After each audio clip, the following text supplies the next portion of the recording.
more difficult solving equations problems that you'll see in single-step equations is when x is in the denominator of the fraction. And it's weird because not only do you have a fraction, but x is in the bottom. But don't freak out. What this means is that 90 divided by some number gives you the answer 12. And the way you can get that x by itself is by undoing what's happening to it now. So right now, 90 is dividing x. I'm going to do the opposite, which is multiplying both sides by x over 1. So now those x's cancel out, and I'm left with 12x equals 90. That's an equation that I'm a lot more comfortable with because now there's no fraction going on, there's no division.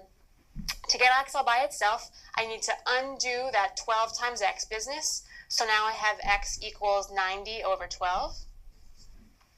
And depending on your textbook and your teacher, that might be the appropriate final answer.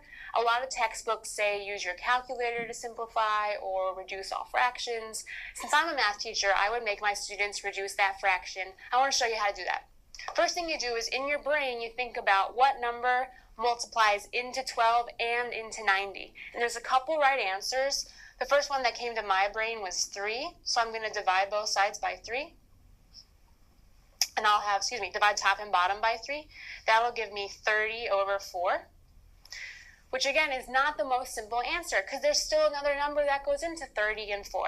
That number is 2. So I need to divide by 2 over 2, and I'll get 15 halves.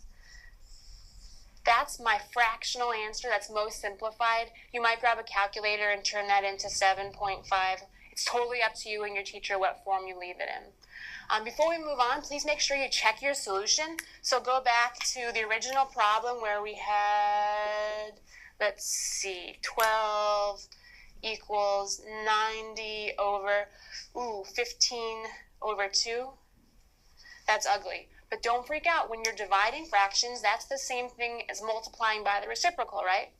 So on this side, I could simplify this by doing 90 times the reciprocal.